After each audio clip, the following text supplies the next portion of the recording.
24 Grands Prix et 2 points d'écart à l'arrivée. Lando Norris est le nouveau champion du monde de Formule 1. Quentin, Baptiste, on est là pour débriefer le Grand Prix d'Abu Dhabi 2025. Comment ça va, messieurs ? Ça va très bien et vous, messieurs ? Toujours au top, écoute. Toujours au top. Alors, est-ce que vous êtes content de ce 35e champion du monde de Formule 1, Lando Norris? Baptiste, qu'est-ce que tu as pensé d'abord de la course de Lando Norris ce dimanche? Bon, alors déjà, je pense que ce sera clairement pas la course qu'on retiendra de cette saison 2025. Parce que bon, il y a quand même pas eu énormément de spectacles, mis à part peut-être dans les premiers tours.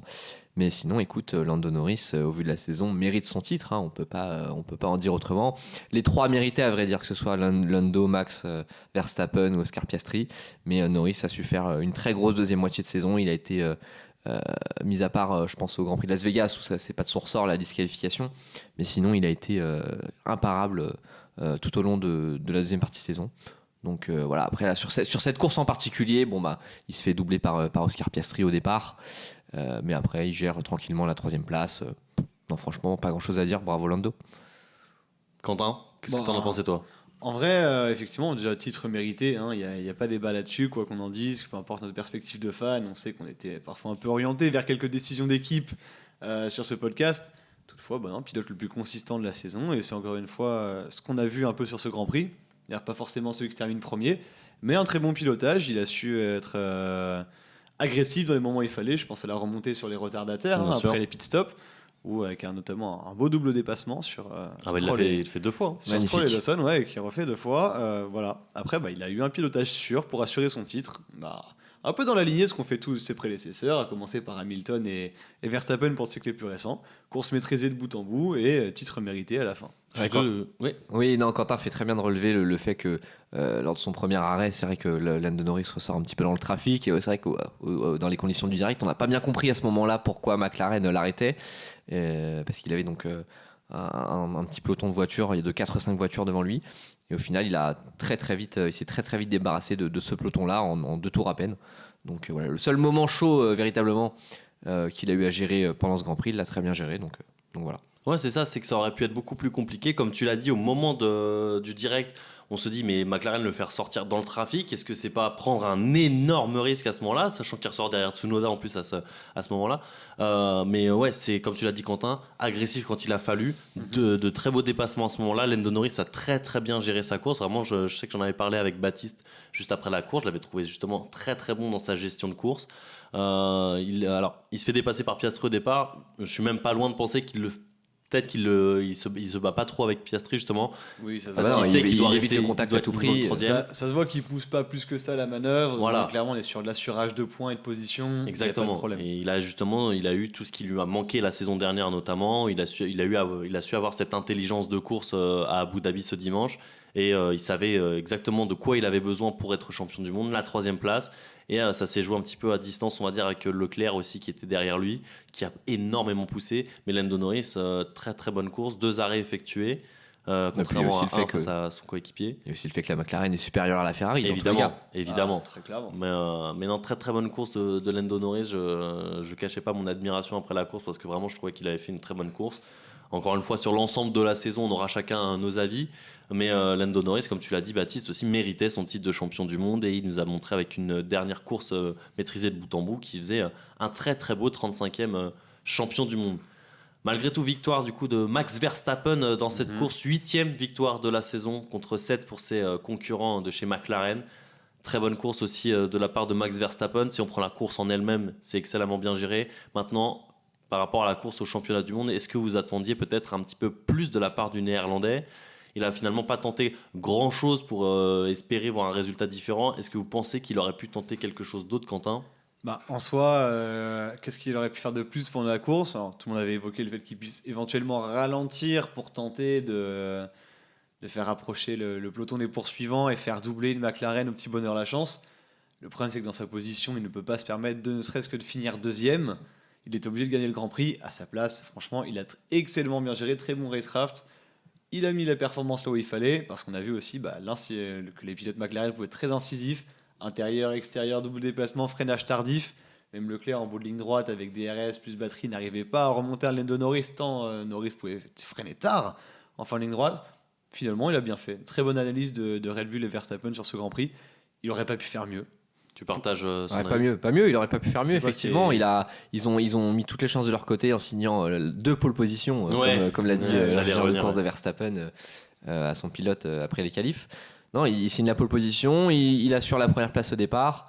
Il a fait le trou ensuite avec Piastri et Norris. Après voilà, ils auraient pu compter éventuellement sur une petite tête de Yuki Tsunoda qui n'est finalement pas venu, mais on y reviendra sans doute plus tard. Il y a débat sur cette situation. Mais non, franchement, ils ont fait tout ce qu'ils pouvaient faire. Et clairement, Max Verstappen, s'il perd le titre pour 2 points, c'est pas sur cette course-là, c'est sur un autre Grand Prix, sur d'autres Grands Prix. Oui, comme on pourrait dire si Lando Norris avait perdu le titre, qu'il l'avait perdu peut-être sur un autre Grand Prix, que ce soit sur casse moteur ou erreur de pilotage, comme on peut le dire sur Oscar Piastri, on pense notamment à Bakou, où ça a été compliqué pour lui. Il y a évidemment dans les têtes cet échange à Monza, mais voilà. Il y a autant- Melbourne aussi, où il part en tête Évidemment. à queue sous la pluie. Évidemment, première course de la saison. À ce moment-là, on n'imagine pas que ça va avoir cette importance-là à la fin de la saison. Mais ouais, tout ça pour dire que les 3 pilotes ont commis des erreurs cette saison, mais les 3 aussi méritaient le potentiel titre de champion du monde. Alors tu l'as dit, il y avait Yuki Tsunoda qui aurait pu, sur qui on comptait, qui aurait peut-être pu défendre, faire perdre du temps à Lando Norris. Et il y a cette situation dans la ligne droite où Lando Norris dépasse Tsunoda les 4 roues à l'extérieur, semble-t-il, quand on regarde les fameuse- images. Et cette situation du coup qui fait débat, 2 enquêtes, une pour Tsunoda pour avoir poussé un adversaire en dehors des limites de piste et une deuxième enquête qui n'a finalement rien donné sur dépassement hors des limites de piste pour Lando Norris. Mhm. Alors pour rappel, décision prise, 5 secondes de pénalité pour Yuki Tsunoda pour avoir poussé un adversaire en dehors de la piste. Quentin, je te vois rire, qu'est-ce que tu penses de cette décision de la part de la FIA? Bah, à la vérité, je comprends qu'il n'y ait pas eu de pénalité sur Norris. Quoique de toute façon, la pénalité n'aurait rien changé en définitive, puisqu'il finit à 7 secondes 4 de Oui, Leclerc, parce que sauf c'est erreur de ma évidemment part. si on regarde le résultat, mais évidemment que Si on la fin regarde de le course résultat, aurait été gérée différemment. voilà, ne serait-ce que sur l'action en elle-même, je comprends pourquoi Norris n'a pas été pénalisé. Je ne comprends pas pourquoi Yuki Tsunoda l'a été, parce que c'est clairement monnaie courante, malheureusement, de voir ce type de manœuvre. Hein. On pense à, C'est vieux comme le monde, oui. voilà, notamment à Max Verstappen, qui, à son arrivée sur les circuits de F1, était fan de ce genre de, de tactique en piste, hein, de défense, en provoquant les hurlements des autres pilotes de la grille à ce moment-là, qui a fait même changer Ouais, la règle voilà, Verstappen. la quoi. réglementation, ça, la règle Verstappen. Toutefois, avant, il y a des avertissements. On appelle ça waving on a straight line. Hein, c'est pas. En français, Ouais. ça veut dire quoi? Il fait des vagues sur la piste, des zigzags sur la piste. merci, Quentin. Voilà. Des vagues. Excuse-nous, c'est affiché en anglais et on se projette.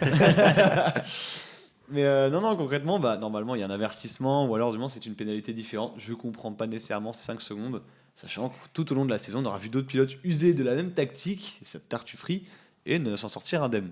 Ouais, je suis plutôt d'accord avec Quentin. Baptiste, je sais pas si tu as le même avis. Je sais qu'on en a parlé pendant le Grand Prix. Est-ce que toi, à froid, maintenant, tu as un regard différent sur la situation? Bah écoute, moi honnêtement, j'aurais pas pénalisé Yuki Tsunoda parce que, comme l'a dit Quentin à juste titre, des pilotes qui zigzaguent ou qui gardent, qui changent de ligne en ligne droite ou dans les zones de freinage, on a déjà vu à maintes et maintes reprises en F1. C'est monnaie courante. Après, voilà, j'aurais peut-être pas pénalisé Norris non plus parce que Norris, certes, il a beaucoup de place à l'extérieur, mais c'est très bien que s'il va à l'extérieur, Tsunoda, il aura beaucoup moins de chances de le laisser passer. Et s'il le dépasse en ligne droite, ils sont à 300 km/h. Bon, bah forcément, t'as peut-être pas forcément la lucidité de voir si t'as bel et bien la roue qui est sur la ligne ou pas. Mais je trouve quand même que les 5 secondes de pénalité pour Tsunoda sont quand même fortement exagérées. Donc, certes, j'aurais peut-être pas mis de pénalité à Norris, mais moi je suis un peu embêté parce que j'ai quand même la sensation que la FIA n'a pas voulu interférer dans J'allais te dire la ça. course au titre, Ouais. comme ça avait pu être le cas à Abu Dhabi en 2021. Bon, après, on a vu toutes sortes de théories parce que le pilote commissaire ce week-end, c'était Derek Warwick, un Britannique qui n'a donc pas pénalisé un autre Britannique. Bon, Non. celle-là, j'y crois pas trop. Ouais, moi non plus. Mais voilà, je trouve que la FIA n'a pas voulu se mouiller sur ce coup-là. Ouais, moi j'allais te dire justement, il y a 2 choses pour moi. Il y a en effet les 5 secondes pour Tsunoda où quand tu regardes vraiment les images, tu te rends compte que quand il se redécale à l'intérieur, Norris est encore vraiment derrière. Il n'a pas encore entamé sa manœuvre de dépassement et que c'est bien lui qui choisit d'aller à l'intérieur. Alors que comme tu l'as rappelé, il a tout l'espace pour aller à l'extérieur. Donc ouais, en effet, les 5 secondes de Yuki, je les trouve vraiment exagérées comme tu as pu le dire. Et encore une fois, il y a cette deuxième chose où il y a cette situation où il y a un championnat du monde qui se joue à la dernière course.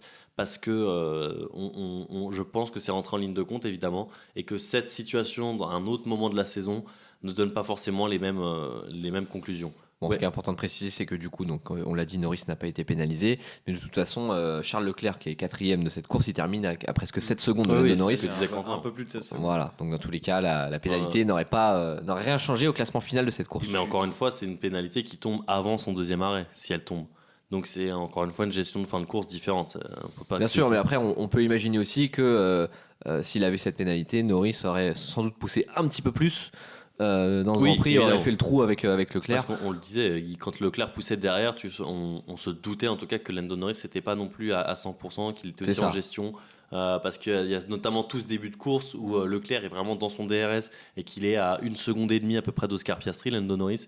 Et on se dit justement, en fait, il est là en gestion, il sait que ça sert à rien d'aller se battre avec Oscar Piastri. Il veut essayer de rester à 2 secondes de son coéquipier histoire d'être proche, mais de ne pas être dans le dirty air. Mais derrière, il y a Leclerc qui pousse. D'ailleurs, en parlant de cette bataille, Norris-Leclerc, petit regret quand même à la fin du quatrième tour. Je crois que c'est au virage 8, si j'ai pas de bêtises. La deuxième zone de Au DRS. bout de la deuxième zone de DRS, absolument. Leclerc est vraiment très très très proche de Lando Norris. Il a le DRS à fond.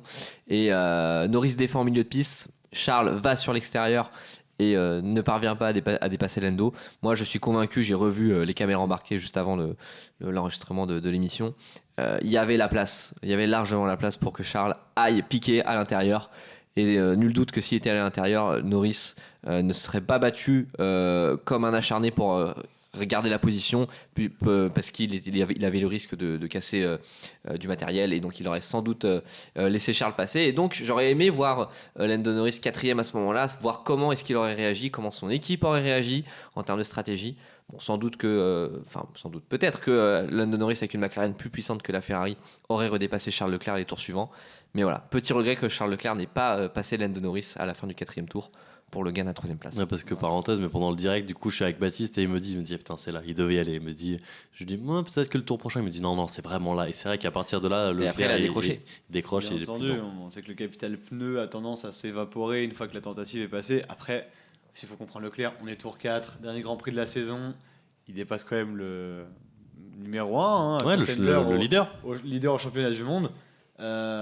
Franchement, on peut pas tenter une manœuvre de fou. Ouais, mais comme a dit Attendez. Baptiste, c'était peut-être là sa chance en effet. Bien sûr, mais après, bon, on est tour 4 et tu dis, dans le Grand Prix, je ralentis un peu, je serai un peu distancé, je remets de la température dans les pneus. Et aussi, désolé, mais le freinage de Norris à l'intérieur est démentiel. Tu vois qu'à la fin, avant que Leclerc commence à braquer, c'était un jeu de croisé-décroisé. Le freinage de Norris. Ouais, mais Leclerc fait partie aussi de cette catégorie de pilotes qui freinent très très tard et qui nous a justement, offert des dépassements Ce qui est exceptionnels. d'autant plus surprenant là, c'est que le freinage tardif de Norris qu'on a évoqué plus tôt, il a quand même été assez incroyable. Parce que c'est sur un freinage de base.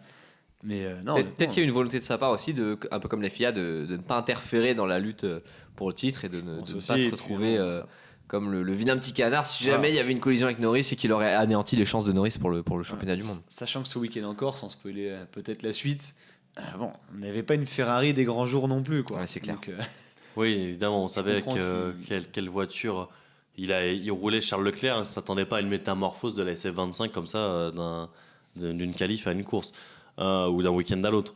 Mais très très bonne performance malgré tout du pilote monégasque, parce que Charles Leclerc termine quatrième, il fait une excellente course, peut-être un de ses meilleurs week-ends cette saison, ou cette meilleure course.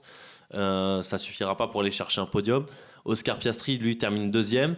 On a longtemps cru qu'on allait sacrifier le pilote australien Baptiste pour laisser la deuxième place à Lando Norris, puisque en effet le premier relais du pilote australien s'allonge. Alors il est parti en pneu dur, ça faut le rappeler. Et finalement, on arrête Norris une deuxième fois, ce qui fait que non, en effet, on n'a pas sacrifié l'Australien pour le Britannique, mais ça a été une crainte pendant la course. Ouais, la stratégie nous a un petit peu induit en erreur, Ouais. effectivement, parce que on voit Piastri allonger son relais, comme tu le dis, on se dit, mais c'est pas possible, là, quand il va ressortir, sachant que du coup, Norris avait pité une première fois, et il était à moins de 20 secondes d'Oscar Piastri, donc largement dans la fenêtre d'arrêt au stand. On s'était dit, mais Piastri va ressortir super loin derrière Norris. Bon, au final, non, ils ont aussi couvert McLaren le deuxième arrêt de Charles Leclerc en faisant piter une deuxième fois Lando Norris pour qu'il puisse bénéficier de gomme médium neuve et terminer la course tranquillement. Et voilà, c'est bien. Au moins, ils auront respecté leur fameuse règle de ne favoriser aucun pilote sur ce coup-là. Stratégie certes différente avec un arrêt supplémentaire pour Norris, mais au moins les arrêts au stand n'auront pas inversé les positions des deux McLaren. Après, en vrai, in fine, le pilote, il est dans la voiture. S'il fait ce qu'il veut, en soi. Oui. On se rappelle, c'était quand Qu'est-ce que tu veux dire par là? Je comprends pas. Non, je me rappelle, je crois que c'était la bataille au titre en 2016. Hamilton-Rosberg. On dit à Lewis pour le championnat. Rosberg est le plus rapide derrière toi, laisse-le passer. Il dit non, il est le plus rapide qui vient de me chercher. Moi, je fais ma propre course, ma propre stratégie. On peut imaginer un Oscar Piastri qui aurait fait pareil, même si on l'avait demandé deux. Ouais, mais lui, il lui fallait quand même plus de circonstances favorables pour aller chercher ce titre de champion du monde. Donc, ça reste un état d'esprit avant tout. Quand on voit sa défense sur Max Verstappen, même avec des pneus usés d'Oscar Piastri, chacun met son intérêt à ce que ça se passe bien pour l'un et l'autre. Donc, je sais pas, c'est resté relativement calme finalement tout au long de la course. Est-ce qu'il serait beaucoup battu en définitive, ou est-ce qu'il aurait accepté de laisser sa place en disant tout le week-end on a annoncé Papaya Rouge. Je rappelle que les pilotes McLaren ont été interdits de Media Day jeudi. Ouais. C'est quand même assez hallucinant. Ouais. Voilà. Ils ont fait la conférence de presse officielle.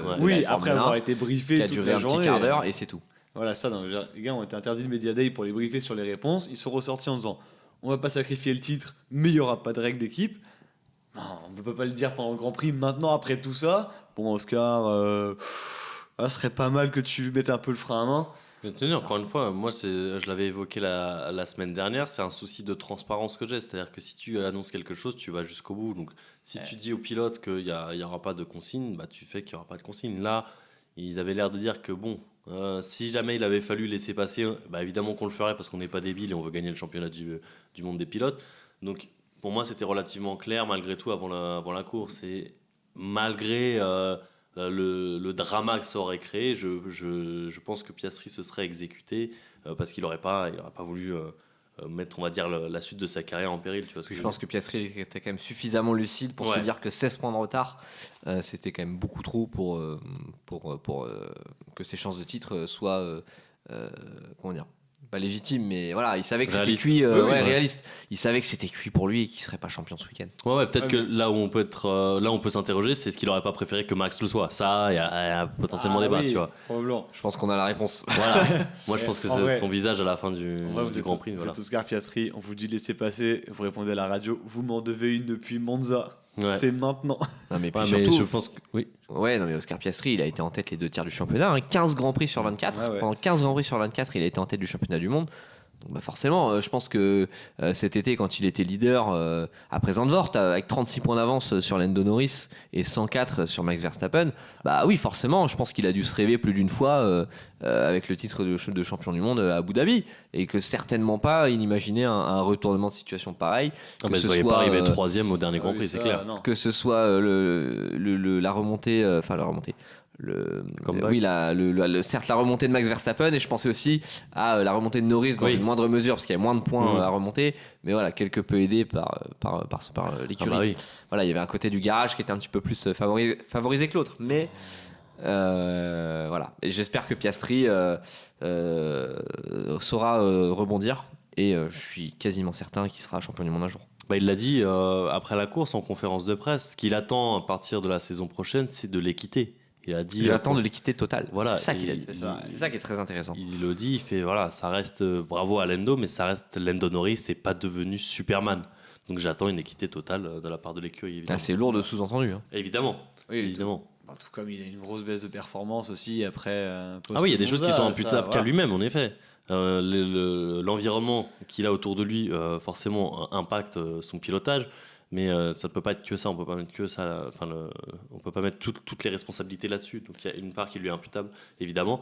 Mais j'ai hâte de voir ce que ça va donner justement à partir de la saison prochaine, parce qu'il il a eu cette expérience de bataille pour le championnat du monde que Lando avait déjà eu l'année dernière.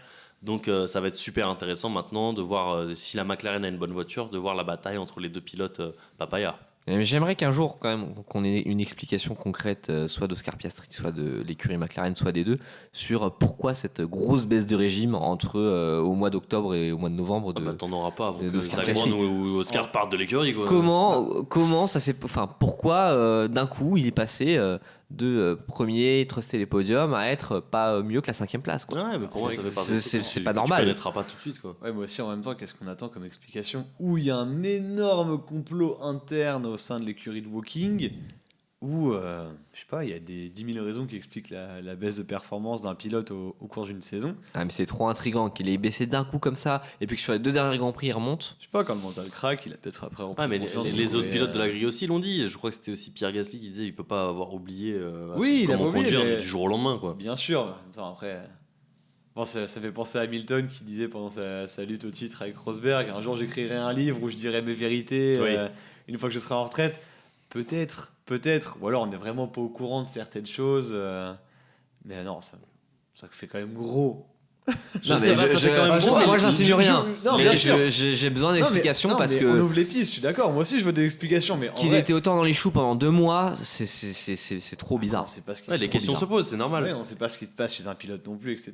Mais dans le sens où c'est énorme. On est d'accord. On veut tous des explications, mais de l'autre côté, qu'est-ce que ça peut être à part vraiment j'arrive pas. Sachant que la stat qui était importante et qui a été rappelée, c'est que l'an passé sur ces mêmes tracés, Piastri galère aussi.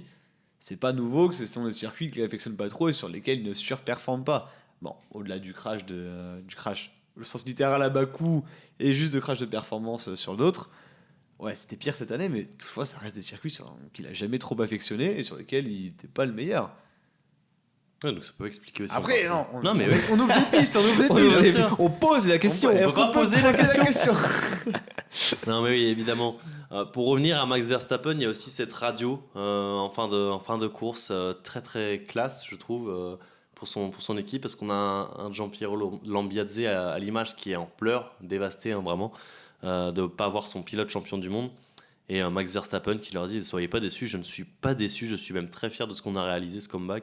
Donc des mots qui ont apparemment pas mal touché positivement au sein de l'écurie Red Bull.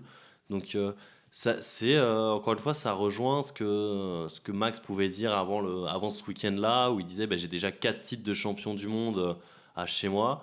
Et là où je disais que tout à l'heure, on pouvait s'imaginer voir faire Max Verstappen faire plus pendant la course. Il est, on va dire, resté sage, mais il n'avait pas non plus grand-chose à faire, je pense, au vu des stratégies des uns et des autres. Mais il y a eu cette radio magnifique de Max Verstappen qui se finit deuxième à 2 points, 2 unités de Lando Norris ce week-end. Ouais, alors elle intervient dans un contexte particulier parce que tu l'as dit, son ingénieur de course était très ému. Apparemment, il y a des rumeurs qui circulent comme quoi Gianpiero Lambiadze ne sera plus l'ingénieur de course de Max Verstappen la saison prochaine. Alors, on sait qu'il cumulait 2 postes cette année. Il était ingénieur de course et chef, pas de la stratégie, mais je ne sais plus. Technique. Chef technique. Enfin, en tout cas, il cumulait 2 postes au sein de Red Bull.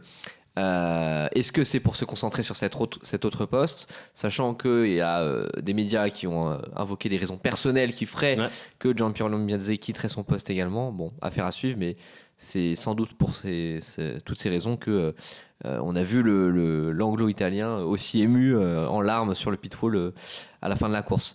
Et pour en revenir à Verstappen, écoute, moi je pense qu'il y a un tas d'événements qui ont eu lieu dans la saison qui n'étaient pas de son ressort et qui ont fait que le championnat a pu basculer du côté de Norris. Mais il y a quand même un moment où là ça dépend 100% de lui, où il aurait pu éviter de perdre des points. C'est le Grand Prix d'Espagne, dans les derniers tours, où il met un coup de roue totalement... il pète un câble. Voilà, où il pète un câble en donnant un coup de roue totalement injustifié à George Russell, où en fait au lieu de terminer 5ème, il termine 10ème parce qu'il prend 10 secondes de pénalité, et donc il perd 9 points dans la bataille, et c'est ces 9 points qui auraient pu faire la différence et le mettre devant au soir d'Abu Dhabi. Évidemment. Donc voilà, c'est lui aussi a appris doute. finalement cette saison, je l'évoquais avec vous en off, mais pour moi cette saison elle a beaucoup servi à Oscar Piastri, à Lando Norris évidemment, mais finalement aussi à Max Verstappen, quoi. Donc bien sûr, on apprend toujours de toute façon. Les 3 pilotes ont eu leur lot d'erreurs, de grosses erreurs, et aussi d'éléments extérieurs qui sont venus grandement affecter leur performance. L'Autriche, sinon pour Max Verstappen. Avec Kimi Antonelli qui lui fonce dessus au Oui, départ. ce que je veux dire, c'est que chaque Piastri qui se fait piéger, il y a la virtual safety car à la fin du Grand Prix du Mexique. Le Grand Prix du Mexique. Avec Charles Leclerc qui revient sur voilà, c'est ça. Il y a le moteur de Norris qui explose à Zandvoort. voilà, La chaque disqualification à Vegas des McLaren. exact, chaque pilote a eu son lot de difficultés cette saison, ce qui a rendu ce championnat intéressant. Exactement. Mais ce qui fait aussi justement apporte la crédibilité au titre de Norris. Oui, faut le C'est pas souligner, que bien sûr. par chance, il a éventuellement eu un titre. Bon, on sait pas trop comment. Non, comme tous les autres, il a eu son lot. Il a su en ressortir et aujourd'hui être vainqueur. C'est ce qu'on a dit au début de l'émission. Il a été constant sur toute la saison et évidemment qu'il mérite aussi son titre de champion du monde. Après, ça peut paraître bête à dire. Moi, je me suis régalé qu'on ait du suspense jusqu'à la fin, jusqu'à la dernière course, qu'on ait une bataille à 3 pour le titre.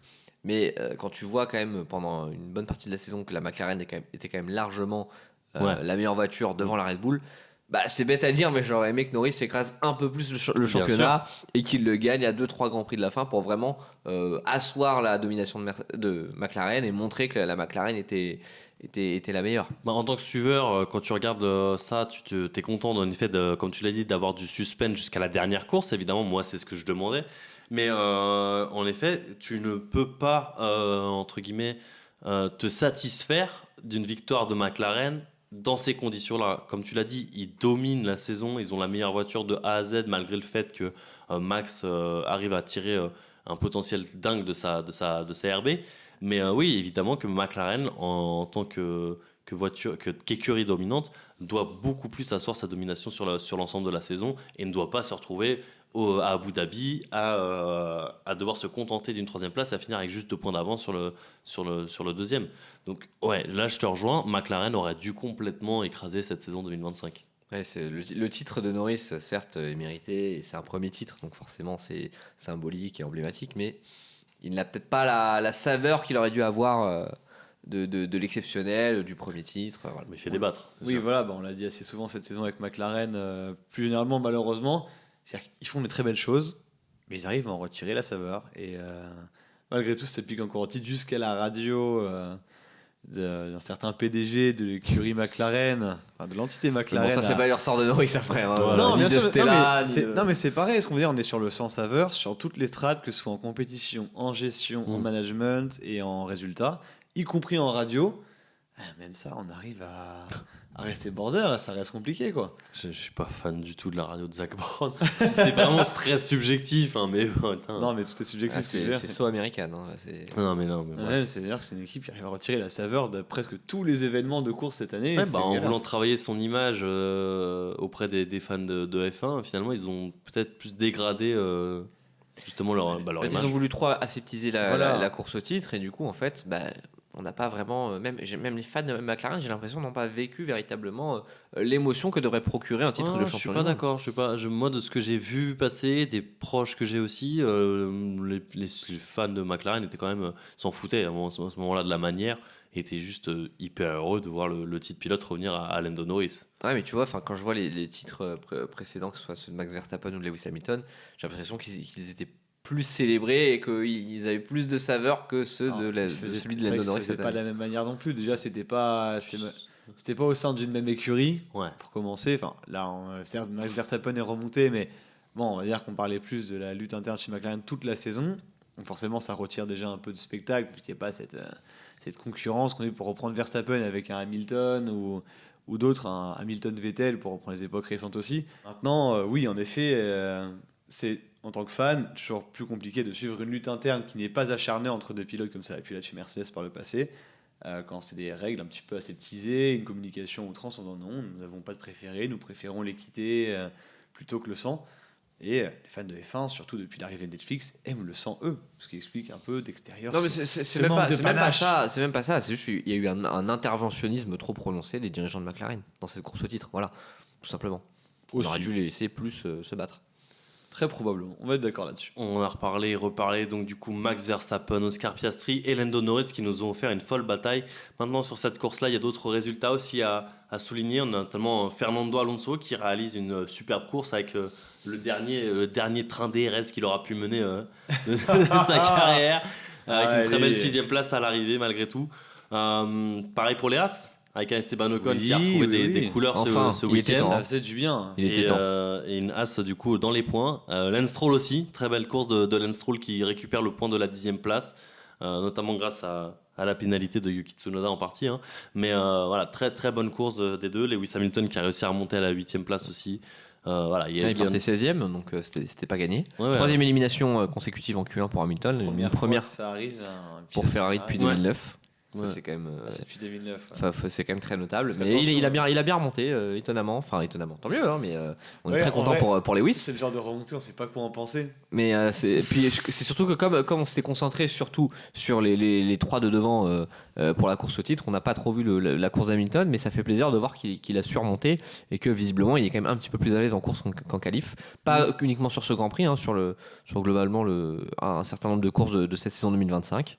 Bon voilà, c'est bien quand on voit à quel point le mental de Lewis Hamilton a été touché cette saison par ses performances assez mauvaises. On rappelle que c'est la première saison de l'histoire de sa carrière pour Hamilton qu'il termine sans podium. Il a quand même commencé en 2007, donc c'est dire la longévité du bonhomme. C'est important de partir sur une 8e place, sur des points et donc sur une note positive avant les vacances, je pense. Après, je suis pas sûr que ça allait émoustiller plus que ça. Hein. Comme il l'a dit, là, non, mais c'est important quand même. C'est faire un break. S'il avait fini sur un abandon ou sur une 20e place à la régulière. Je suis pas sûr que ça aurait changé grand chose à ce niveau-là, vu la saison qui passe. Surtout, c'est un compétiteur. Tant qu'il est pas sur le podium, il s'en fout pas mal de sa position. Ouais, mais c'est important. C'est comme Esteban Ocon. Esteban Ocon, il a eu des mois de galère avec As. Là, il se faisait vraiment dominer de la tête et des épaules par Oliver Biermann. C'est pas la même situation. Les espoirs chez As, c'est pas la même. Là où c'est similaire, c'est que c'est important de partir sur une bonne note avant les vacances. Ouais, mais tout le monde pourrait dire ça. Oui, mais à la rigueur. Là non, parce que pareil, Esteban Ocon, je suis pas. Enfin, il s'est quand même beaucoup remis en question là ces derniers temps. Il en est même venu au point de dire, mais est-ce que je suis encore capable de conduire une Formule 1 ? Il a dit, oui, j'ai l'impression. C'est quand même des mots très forts. Voilà. Donc c'est quand même super important pour le mental pour Esteban Ocon pour partir sur une bonne note. Et c'est sur cet aspect mental là que je dis que c'est un peu la même chose pour Lewis Hamilton. Ouais, mais c'est ça que je veux dire, c'est que pour moi, ça n'a pas la même importance pour un Esteban Ocon. Qui n'a, avec tout le respect que j'ai pour lui, jamais pu se battre aux avant-postes, aucun titre mondial, avec un Lewis Hamilton pour qui ça représente finalement pas grand-chose cette dernière course, en se disant bon bah voilà, je termine 8e, c'est bien. Voilà, je pense juste que ça n'a pas le même impact, mais j'entends la réflexion. Ne serait-ce que sur la communication, on voit un Ocon qui depuis sa place en qualif, qui s'est bien passé, 8e si je dis pas de bêtises. Le cas, c'est les posts sur les réseaux, en interview, la banane, l'activité. Le gars est ultra heureux, proactif et veut vraiment y aller. Là, Lewis, on fait bravo Lewis, vous avez gagné 8 places et tout à la régulière. Ouais, bon, j'ai hâte d'être en vacances d'hiver. Bon, après, je pense qu'il est aussi un peu rentré dans ce personnage du mec déprimé face aux médias. C'est pas une première qu'il le fasse, mais foncièrement, je pense que ça lui a pas apporté grand chose tant qu'il finissait pas sur un podium. Les stats, mine de rien, c'est important, surtout à son échelle, lui qui détient le plus grand nombre de records de l'histoire de la F1. Lui afficher des statistiques qui lui font mal, style 3 éliminations en Q1 à la régulière, le premier depuis 2009. Première saison qu'il fait sans podium après avoir fait ses premières saisons sans victoire. Compliqué pour le pilote, sachant que lui qui faisait le move qui était le rêve de sa vie. Siècle. Le transfert qui était le rêve de sa vie. Donc, non, mais je suis d'accord. Voilà. Et qui a comparé les deux pilotes pour voir le niveau. Cette course, c'était aussi des adieux, plusieurs. Bon, j'ai parlé du DRS, la dernière course du DRS, première fois activée par Jenson Button, dernière fois activée par Kimi Antonelli. On a aussi Sauber qui s'en va dans la F1 après 32 années, si je dis pas de bêtises. Peter Sauber, légende, franchement. C'est un morceau de l'histoire de la F1 qui s'en va. C'est ça. Il y en a plusieurs, ça, le moteur Renault. Aussi. Juste un petit mot sur Sauber avant, peut-être un petit peu plus développé. Il y a quand même eu de sacrés pilotes chez Sauber. Il y a quand même eu Sébastien Vettel, Sergio Pérez. Voiture aussi. Ouais, c'est clair. Une entité qui a vraiment su se développer, se réinventer au fil des ans, en passant par aussi bien des phases où on peut gagner le championnat à des phases où on était dernier du championnat en grande difficulté. Non, franchement, la longévité de cette écurie est à souligner. Il y a eu Kimi Raikkonen aussi, Charles Leclerc. Ouais, c'est ça. Il y a eu des podiums mythiques. Je pense à celui de Kamui Kobayashi au Grand Prix du Japon. Voilà, c'est quand même une écurie. Le dernier podium en date restera celui de Nico. Et absolument, le dernier podium en date sera le premier podium de Nico Hülkenberg en carrière au Grand Prix de Silverstone de cette année. Non, voilà, c'est une écurie, un morceau de la Formule 1 qui s'en va. Qui laisse place à Audi l'année prochaine. Qui mériterait plus de lumière sur ses réalisations et son histoire de course. Ouais, totalement. Je le disais du coup aussi le moteur Renault. On a vu on a vu notamment Fernando Alonso aller saluer les ingénieurs moteurs d'Alpine. On a vu le moteur Renault rugir une dernière fois après le Grand Prix. Et puis cette petite phrase de de Pierre Gasly, dit à plus tard. Oui, parce qu'on sait que même si l'usine de Viry-Châtillon, enfin le département F1 de l'usine de Viry-Châtillon ferme ses portes, Renault va quand même laisser une cellule de veille. Bon, qu'est-ce que ça signifie concrètement bon, ça reste à déterminer. Mais il y a une cellule de veille concernant la motorisation en Formule 1. Est-ce que ce serait pour un éventuel comeback en 2030 ou 2031 pour la nouvelle réglementation, hein, on parle d'un retour des V8, à voir. Mais bon, peut-être que Pierre a des infos que nous n'avons pas. Peut-être, ce serait intéressant de lui poser la question si jamais on le croise. Ce serait pas mal. À l'occasion, ouais. Maintenant, sachant que tous les ingénieurs, une énorme majorité des ingénieurs n'ont pas choisi de se réinsérer chez Alpine, mais sont plutôt partis chez Cadillac, qui a littéralement... Et Ferrari aussi. Oui, plutôt Cadillac, c'est la dernière info que j'avais eue, le protagoniste du monde de la F1, parce qu'ils avaient recruté énormément de personnel de chez Alpine, ils ont vraiment été chassés là-bas, notamment au parti moteur, qui sont des Ferrari.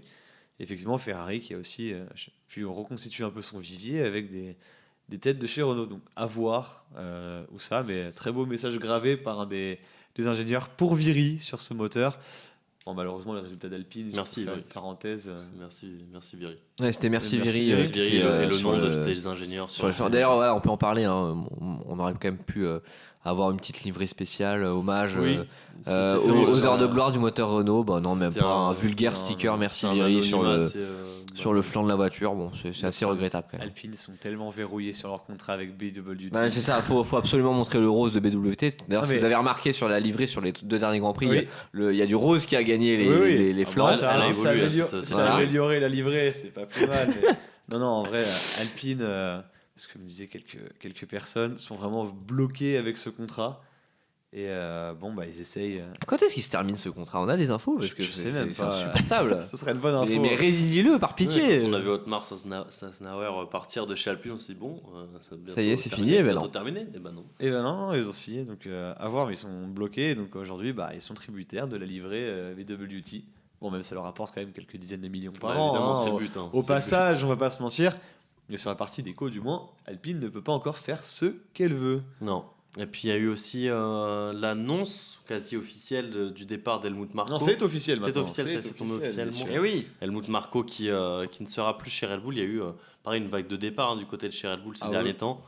Ouais. Et le docteur Helmut Marko qui ne sera plus là la saison prochaine.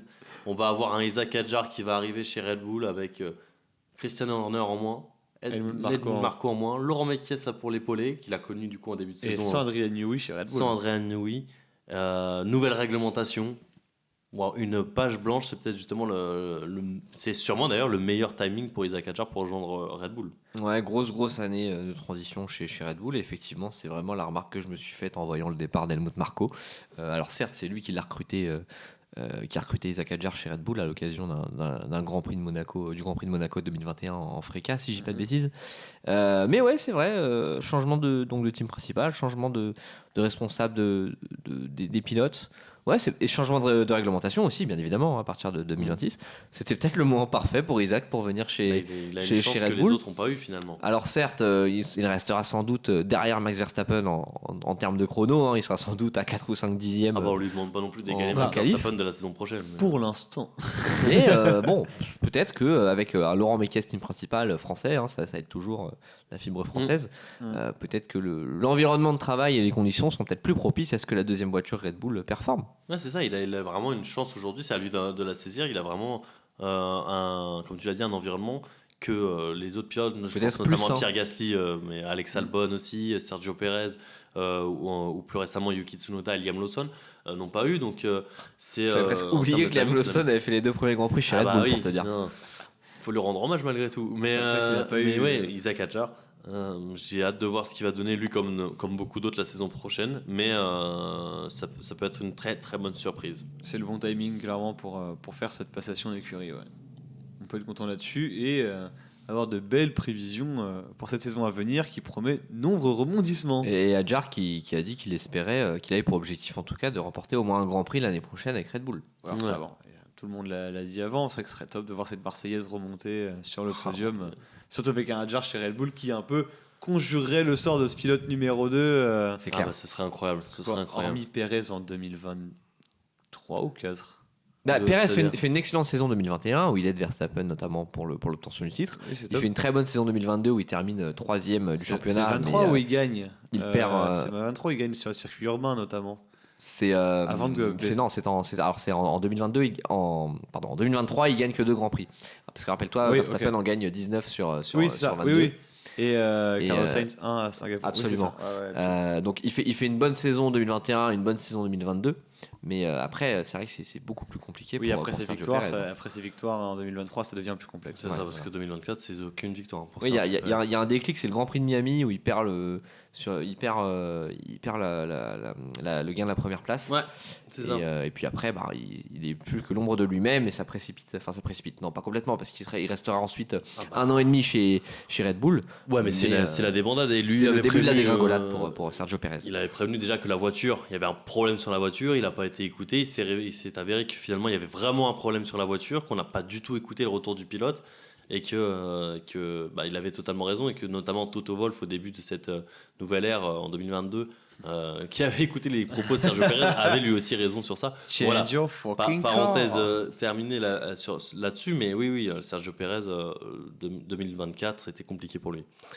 Dernier Grand Prix de la saison, on va faire un dernier point avant de conclure cette émission sur les différents classements. On a évidemment Lando Norris, donc champion avec 423 points, et Max Verstappen deuxième, 2 points, 421. Baptiste, je te laisse évidemment nous rappeler le reste du classement. Et le coéquipier de Lando Norris, Oscar Piastri, qui conclut donc cette saison 2025 à la 3e place avec 410 points, 13 points de retard donc sur Lando Norris.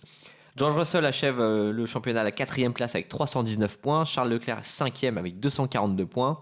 Lewis Hamilton sauve de justesse sa 6e place avec 156 points. 6 points d'avance sur Kimi Antonelli qui termine donc à la 7e place. Alexander Albon est 8e. Carlos Sainz 9e. Et Fernando Alonso Oui, c'est ça. récupère à la volée, à la dernière course, la 10e place d'Isaac Hadjar et termine donc 10e avec 56 points. Nico Hülkenberg 11e avec 51 points, autant de points que Isaac Hadjar qui est lui 12e. Oliver Biermann 13e avec 41 points, suivi de près par Liam Lawson et Esteban Ocon qui achèvent la saison à la 15e place. Lance Stroll est 16e, Yuki Tsunoda 17e, Pierre Gasly 18e avec 22 points, le seul scoreur de l'écurie alpine cette saison. Gabriel Bortoleto est 19e avec 19 points. Et enfin, Franco Colapinto et Jack Doohan, les 2 autres pilotes alpines de cette saison, avec 0 points, sont aux dernières places. Chez les constructeurs, McLaren est donc champion constructeur avec 833 points. Mercedes a consolidé sa 2e place et verrouillé sa 2e place au constructeur avec 469 points. Red Bull est 3e avec 451 points, Ferrari 4e avec 398 points, Williams 5e avec 137 points, Racing Bull 6e, Aston Martin 7e avec 3 points de retard seulement sur Racing Bulls, As est 8e avec 79 points, Sauber pour sa dernière saison, on l'a dit en Formule 1, termine à l'avant-dernière place avec 70 points, et Alpine, bonne dernière avec 22 points. Notez que si Max Verstappen avait participé au championnat du monde des constructeurs, il serait 3e. Voilà. Je voulais la faire, la stat. Parce que donc du coup on l'a dit, 421 points pour Verstappen, 451 points au total pour Red Bull, et donc seulement 30 points marqués par Yuki Tsunoda cette saison chez Red Bull. J'allais dire Liam Lawson, mais non, Liam Lawson n'a pas. Liam Lawson n'en a pas marqué, donc le calcul est vite fait. Voilà. Une stat édifiante pour un des plus grands pilotes de sa génération.